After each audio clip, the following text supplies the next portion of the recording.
Hello, good evening. Welcome to my NLP Facebook Live here from London. I say it's good evening here from London because it's 7 o'clock here in the evening. But wherever you are in the world, it might be a different time. So it might be good morning, good afternoon, or good evening if you're around the same place as me. Not as regular as I'd wanted to be over the last couple of weeks. I apologize for that. I've been traveling quite a lot. As you can see that compared to the last Facebook Live, I am now back at home here in London rather than Cyprus. We're running our summer trainings. I'd love to say that the weather was more comfortable here in London than it was in Cyprus, but it's not. We're experiencing a little bit of a heat wave for us in the high 20s, early 30s degrees centigrade for the last, I think, probably 6 weeks. And they're saying that it's going to be carrying on for the next 3 or 4 at least. At least in Cyprus, they were geared up for those kind of temperatures. We're not here, so it's a little bit warm, it's a bit humid. But, you know, that's the British. I'm being archetypal now. It's the British. We will complain about the weather. We'll complain if it's cold, we'll complain if it's hot, we'll complain if it's like middle, and we'll complain if it's too dry, and we'll complain if it's too wet. So there we go. Maybe actually that's a different metaprogram. Maybe it's a weather metaprogram. So I got a couple of questions over the last few days, which were good questions. Questions that hadn't been asked for a long time, actually. But in my Facebook David Shepherd NLP group, which is a group that I set up specifically for people who wanted to have access to me to ask me questions about NLP and about hypnosis, about timeline therapy, mental emotional release, and HUNA. And they were particularly about problematical metaprogram profiles, configurations in a business scenario, and you know how we could actually deal with that. So I thought, you know, great questions. Well, it was kicked off by Tom, one of our recent master practitioners. Really good question. You can see it there in the group if you want to join the group. And then Olga, one of my previous master practitioners, came on and asked a question again relating to metaprograms in business and how a certain profile could cause problems. And I thought, well, you know, maybe there's actually a broader audience for this. So what I'm going to talk about, not metaprograms in detail. I haven't got time. That's probably a full day of training if we're going to go through metaprograms in detail. I've got half an hour, so I'm going to talk about something very specific, which actually I don't normally talk about unless I get a specific question. So this is, even if you have been trained with me or by somebody else in metaprograms, this could be new content for you, which I think would be of value and of use. If you do want to get a full metaprograms training, if that's something that you're not currently aware of, then if you go here, there we go, davidshepard.com, then you can get my NLP app, which I call the Netflix of NLP and personal development. And there's a full metaprograms training in there. If you go to certifications training, and then personality matrix, then there's a good few CDs and DVD of demonstrations and content on that. But I want to talk about specifically about how metaprograms can create problems in business, or certain metaprogram profiles, I should be, to be a little bit more correct. So I just want to share a slide with you because I'm aware that some of you may not be aware of metaprograms at this point in time. So I want to give you a brief intro, and for those of you who are, then a little bit of an overview. Let me just move to a different slide or screen view here. Yeah, there we go. So what are metaprograms? So metaprograms are content-free, unconscious filters. They're a way that somebody filters their reality, structures and filters their realities, how they experience things at the deeply unconscious level. And by them being content-free, they are different than things like beliefs. They're different than things like values, which have content, in that metaprograms are a pure filter. You know, and I've got a little bit of a thing there. I'll do it again. But, you know, it's almost like metaprograms are a pair of sunglasses that filter what's coming in, and whilst you're wearing these sunglasses, then it changes the way that you experience the world. And quite often people aren't even aware that they're wearing these sunglasses. So when I say, let me just give you the real crux of that. And I'm going to talk about these particular metaprograms in more detail in a moment. If, for instance, we had somebody that had a metaprogram profile, which is called the relationship filter, which was total difference, which is one of the ones I want to speak about. It's one of the extremes, total difference. And the person was wearing the total difference metaprogram filter sunglasses, then everything in their experience is totally different. Everything. They would walk into their office and immediately be able to see what was different in that environment straight away. Whereas somebody who had a more sameness metaprogram would go, oh, it's my office. It's the same every day. It's in the same place. It's in the same corner of the building. It has the same view. It has the same desk. Whereas difference, who put that on my desk? Where did that come from? And that's the very first thing that they experience in their reality.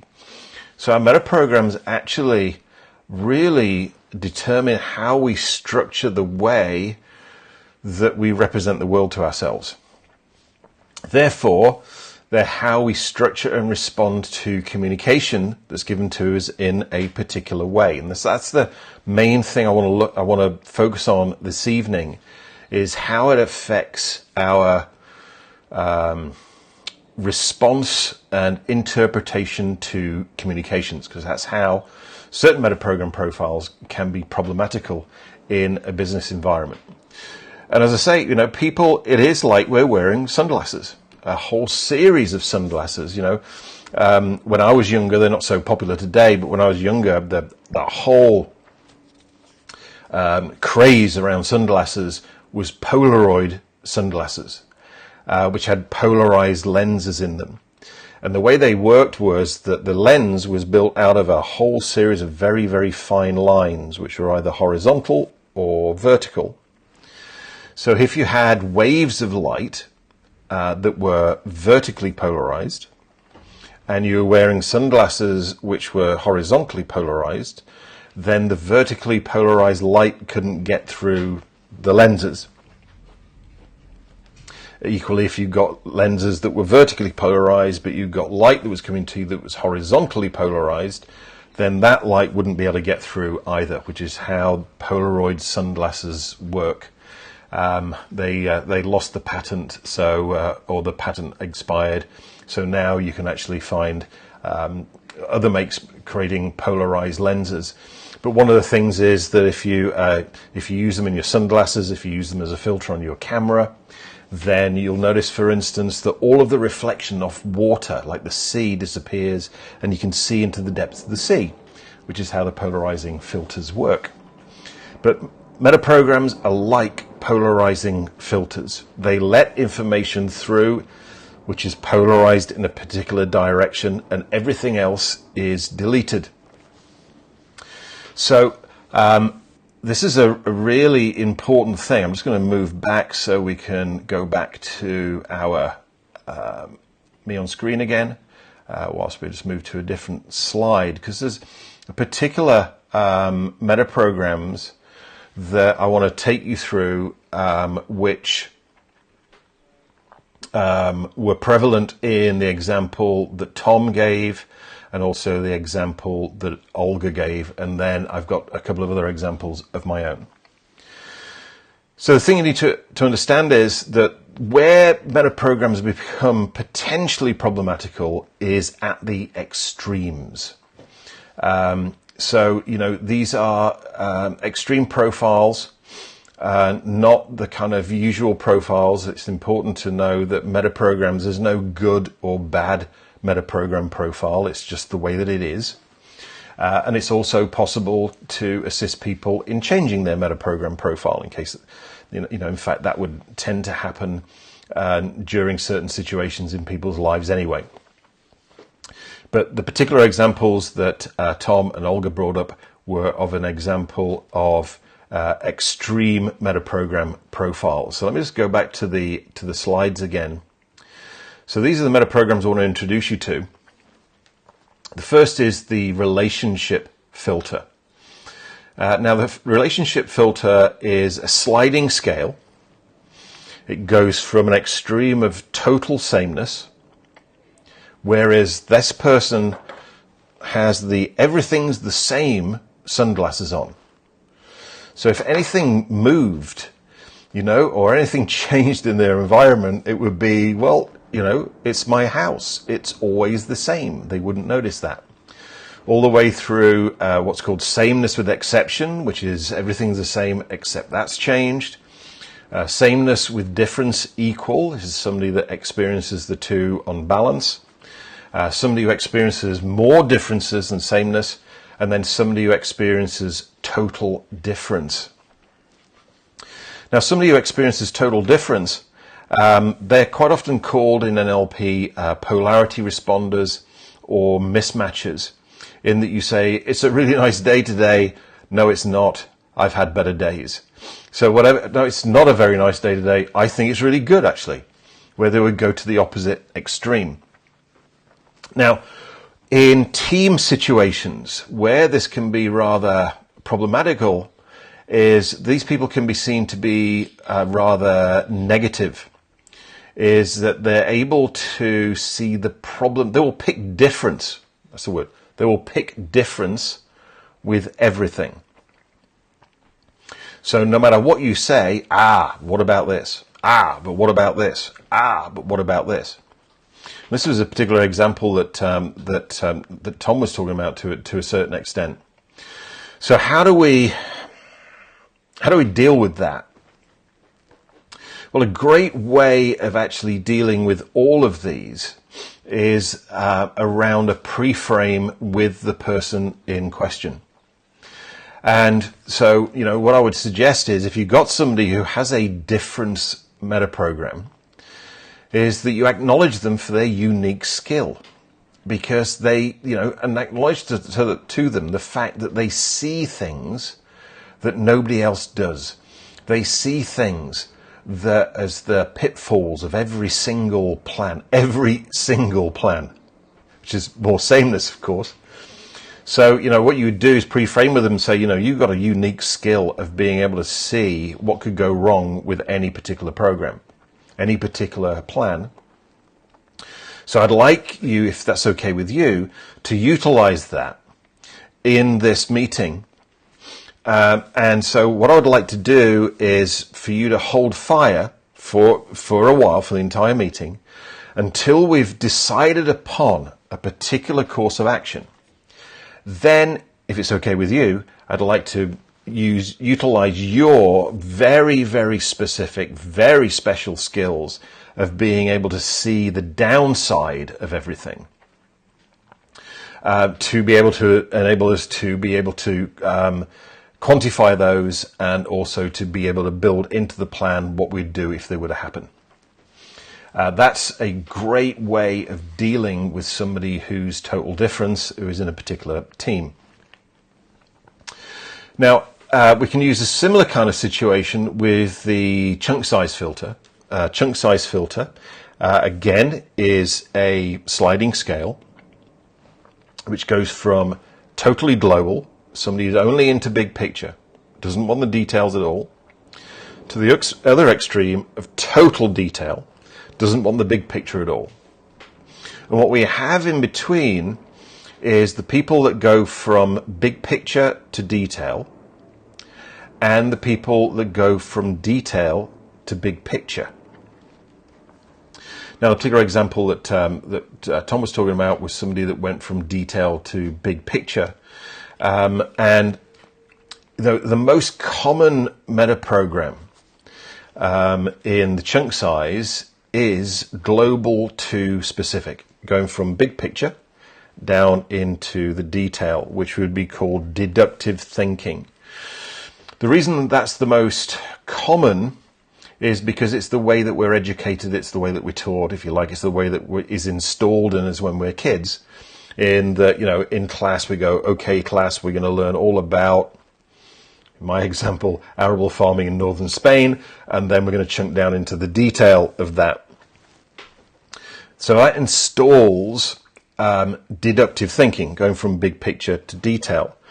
There are some people that have inductive thinking, which is to take the detail and to explode it out into the global, in that they can't start with this. They need to go here and they need to move out. Now, since that's a more unusual metaprogram profile, and you might have a situation where everybody in the meeting is global to specific and one person is specific to global, then this person who's specific to global is immediately going to dive into the detail because they don't want the big picture at this point in time, and start asking nitty-gritty, detailed questions to build up to the big picture. Which, if you think about it from a rapport point of view and a pacing and leading point of view, is a big mismatch. So this person is likely to be out of rapport with the rest of the group at best, might even annoy the rest of the group. But equally, they're going to get annoyed at everybody else. So again, a pre-frame, if you recognize this particular behavior pattern in a team member, again, the best way to do it is to frame it out, to congratulate them on having a very different way of thinking than most people do. That you would love to be able to harness that way that they think in this particular meeting, in the particular team. So is it okay with them if we can get the big picture, we hone down to the detail, and then once that's all agreed, bring their unique way of thinking into play. So again, because they will ask questions that nobody else has thought of. This is the great thing about that particular metaprogram profile, the inductive thinking profile. And though if you let it run all the time during the meeting, it could potentially pull the entire meeting down. Whereas once everybody's done the global to the detail, then we bring this person with a rather more unique way of thinking into play. They can actually add something to the team, add something to the group. What we also have is motivation direction. Motivation direction, again, is a sliding scale. The sliding scale is from totally towards and then totally away from. This is somebody who filters, and their experience is completely driven by moving towards what they want. They never even think about anything that they could possibly want to move away from. To the opposite extreme of somebody who's totally away from, and there's just nothing to move towards at all. And then a slider, if you remember that, again, I'm showing my age, the sliding volume controls, if you remember those, then we've got every single thing in between. We've got towards with a little bit of away from, we've got towards and away from balanced, we've got away from with a little bit of towards, and then totally away from. Then, again, an extreme one. Well, there's two extremes here. You could have somebody who's totally towards in a team that just, is almost kind of like utopian. This is what we're moving towards, and has no idea about what could possibly go wrong and possibly need to avoid. The other extreme, again, is totally away from, which this person doesn't have anything to move towards. You ask them a standard classical coaching question. So what is it that you want in your life? And they just tell you a whole list of things they don't want. Well, I don't want this, I don't want this, I don't want this, I don't want this, I don't want this. And you go, great, thank you. And so what do you want instead of all of those? And they draw a complete blank because it's just not the way that they think. So, there are ways that we can assist people in changing those metaprogram profiles if it was problematical in their life. And what we're talking about here is how we would utilize those profiles in business for the best effect, but equally so that we either decreased or removed the problem of the profile in a team in general. So probably best again with the pre-frame that I've talked about, and bring their unique thinking style in at the end of the meeting. Right, the totally, if you've got somebody who's got a totally away from profile, then bring them in and go like, okay, so what are all the things that we should avoid? And they'll be able to tell you, bam, bam, bam, bam, bam. And you go, okay, so what are we going to do about that? How are we going to, if such things were to arise, what are we going to do to turn that around? Then, let's say this would be a very, very unique situation, okay? But I want to tell you about it anyway. What if you got in your team or your group somebody who was totally away from and totally towards? Then you're going to want to bring them both in at the end. You're not going to want to bring them in early on, because it's going to be a disaster. But who do you have bring in their unique skills first? What you do is, if you've got somebody who's totally away from, then you have them pull up every single possibly thing that could go wrong and work out, okay, great. So if that would have happened, what do we do about it? Then, if you've got somebody who's totally towards, you have them close the meeting, because they are going to leave everybody in a really good state, because the only thing that they can experience in their model of the world, as far as what could happen in this particular process, is all the good things. Then Olga's question particularly was around the internal processing filter. This is whether somebody is more thinking or feeling. So there are some people that are very, what we might call dissociated from an NLP point of view. They might have a preferred representational system of auditory digital. They're very logical, rational, and analytical. Then we've got the other extreme, which is somebody who is totally feeling. They're associated, they're very much they would have probably kinesthetic internal meta, which is the way that they feel about things, as their preferred representational system.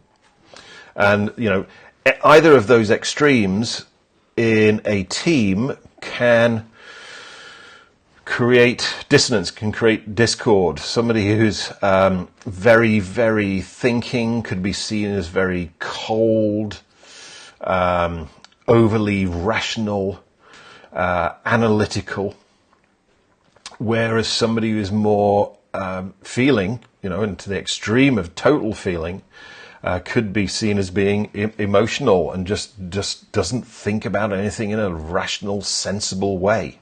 They are literally in their feelings all the time. Whereas, again, it's a sliding scale where you've got people from one extreme to the other, including balanced in the middle. So I think the only real way that I could feel about how you could work with this in a particular group is to take the person to one side at the beginning and go, okay, acknowledge them, congratulate them for their particular way of processing information internally. You are so analytical, you are so rational, you are so sensible. You just cut through all of the emotions in a way that other people in the team don't. And what I'd like to do is to be able to bring that unique skill that probably only 5% of people, I just made that up by the way, that's just to pace the thinker, 5% of people in the entire planet actually think that way. Then, and I'd like to be able to utilize that right at the end of the meeting, once everybody's come to an agreement, so that you can then bring in the final analysis. and flip side of the coin, we could do the same thing for somebody who's totally feeling, but we wouldn't say about them being analytical or rational. Obviously, you really connect with people on an emotional level. You've really got a good feel for, what's going on in a particular project. And, there are only probably around about a very, very few people on the planet that have the depth of feeling that you do. And I'd like to be able to utilize that right at the end of our meeting so that we can, come to you specifically for exactly what are your feelings about what we're about to do.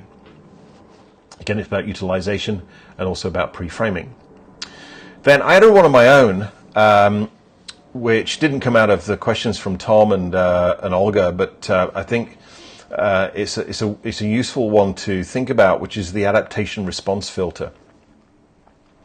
Very similar to and aligned to adaptation response in Myers-Briggs. In that one extreme of the scale, we've got total judger. Other extreme of the scale, we've got total perceiver. So, and then a whole sliding scale in between, including balanced in the middle. So, either of those in team situations, relationship situations, can be problematical. Total judger, for instance, will demand decision on anything and everything immediately.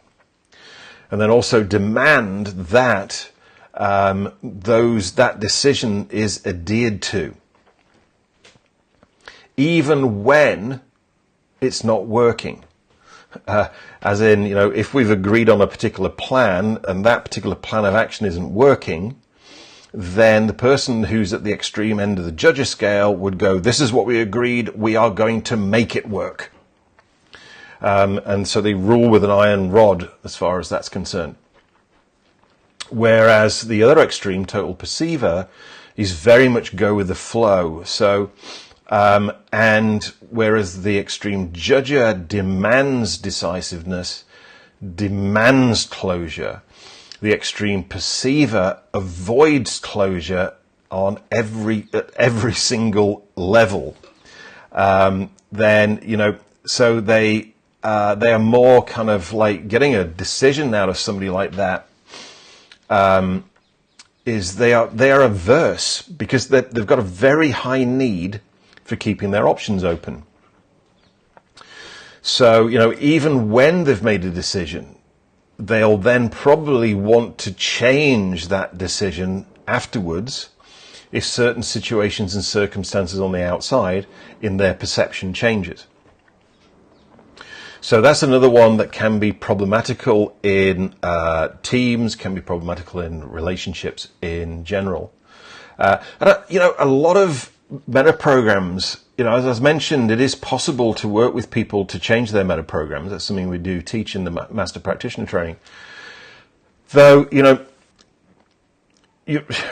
really I'm more interested in functionality. If the person's metaprogram profile is working for them, then, it's working for them. And how do we then enable people who are working in some kind of relationship, whether it be one-on-many in a team or one-on-one in a business partnership or one-on-one in a personal intimate relationship, those extremes can become problematical. And what I've found is that the most important thing and a way of dealing with it is around education. Educating the parties involved. And the most common response I get when I educate two people that have got very different metaprogram profiles, let's say it's a husband, wife, boyfriend, girlfriend, is they go, oh, so that's why you do that. I thought you were doing that just to piss me off. And when they realize it's just that, wow, that people don't think the same way as me, people don't experience the world in the same way as me, then they become ultimately forgiving and they learn how to work together. I guess it's that presupposition of NLP. Everybody has their own unique model of the world and respect each other's model of the world. I think even people who are well trained and well experienced in NLP don't quite realize just how differently some people experience the world differently than them. So there we go. I hope that's useful for you this evening. It's been great to see you. I'm looking forward to getting these things back on track. I've had some other questions in the David Shepard NLP group about strategies, and I've never really done anything in depth on strategies around NLP. So I'm looking at how I'm going to do that in next week's NLP Facebook Live. So hold this space as far as that's concerned. If you want to find out more details about Metaprograms, then there is a full Metaprogram training in here. Go to davidshepard.com, which is my app, which I'm now lovingly called the Netflix of NLP and personal development. So, and there's a whole host of information in there, as well as all the previous Facebook Lives. So I thank you for joining me this evening, and I will see you again next week, if not before then. Bye.